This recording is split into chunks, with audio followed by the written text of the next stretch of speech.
3 പോയിന്റുകളാണ് റജി ഇവിടെ മുമ്പോട്ട് വെച്ചത്. ഒന്ന്, വി ഡി സതീശൻ പ്രളയകാലത്തടക്കം വലിയ ഫെസിലിറ്റേറ്ററായി നിലനിന്നു.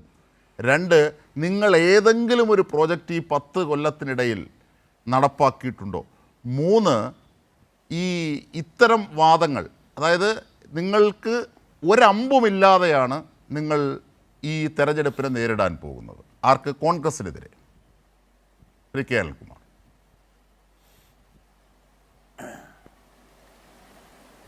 ഒന്ന്, 2024 ലോക്സഭാ തെരഞ്ഞെടുപ്പിന് ശേഷം കേരളത്തിൽ ഉൾപ്പെടെ വിവിധ തെരഞ്ഞെടുപ്പുകൾ നടന്നിട്ടുണ്ട്.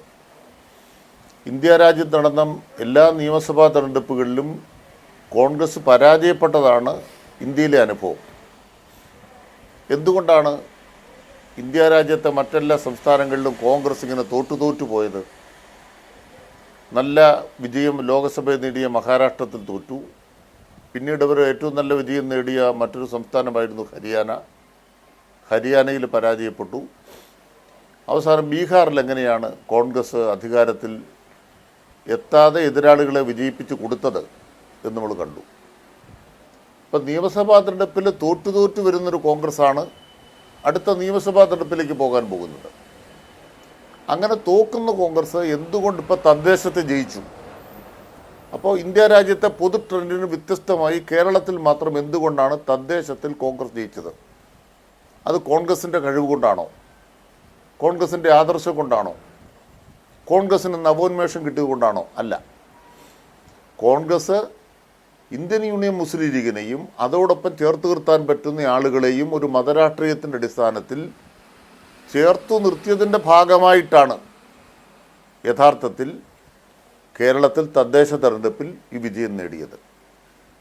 അതുമാത്രമല്ല, അങ്ങനെ മുസ്ലിം ലീഗ് ഒരു ഭാഗത്ത് നേതൃസ്ഥാനത്ത് നിന്നുകൊണ്ട് ഒരു 10 കൊല്ലമായി ഞങ്ങൾക്ക് അധികാരം നഷ്ടപ്പെട്ടു, അതുകൊണ്ട് മുസ്ലിം സമുദായമാകെ അധികാരത്തിന് പുറത്താണ്. ഇതാണ് കെ എം ഷാജിയുടെ പ്രസംഗം.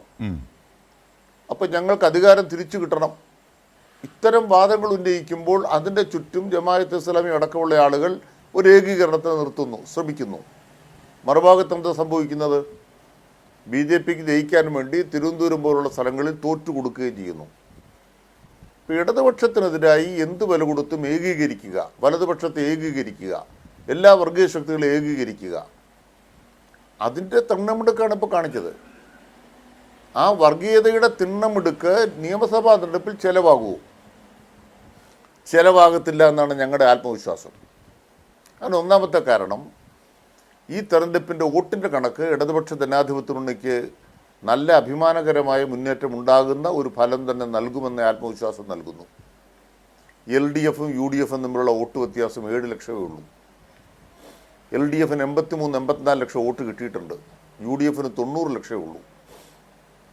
നിങ്ങളിപ്പോൾ പറഞ്ഞല്ലോ മലപ്പുറത്ത് പ്രതിപക്ഷമില്ല. എന്താ ഈ മലപ്പുറത്ത് മാത്രം പ്രതിപക്ഷം ഇല്ലാതായി തീർന്നത്? മലപ്പുറത്തൊരു പ്രത്യേക ഭരണവിരുദ്ധ വികാരമുണ്ടോ?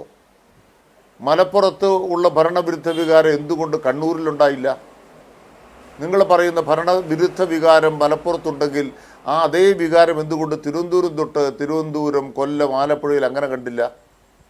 അപ്പോൾ ചില പ്രത്യേക സ്ഥലങ്ങളിൽ ഞങ്ങൾക്ക് പരാജയം ഉണ്ടാക്കാൻ നിങ്ങൾ BJPയുമായിട്ടും വർഗീയ ശക്തികളായിട്ടും കൂടിയിട്ടുണ്ട്. അതൊക്കെ നാട്ടുകാരെ പഠിപ്പിക്കാൻ ഞങ്ങൾക്ക് നല്ല ധാരണയുണ്ട്.